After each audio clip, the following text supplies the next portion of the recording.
To best decide your collection times with carriers, you need to understand when your busiest and quietest shipping periods are.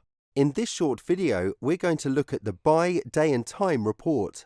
Understand exactly when you ship so you can optimize carrier collection by providing them with detailed insight into peak periods. To focus on a specific carrier to review, you can filter according to carrier here by selecting them from the drop-down and clicking Update. To understand the day and time you ship with this carrier, look at the Buy Day and Time chart. You can use this chart to work out when you dispatch the most or least. This information can then be described to a prospective carrier to help them understand the volume and frequency of your shipping.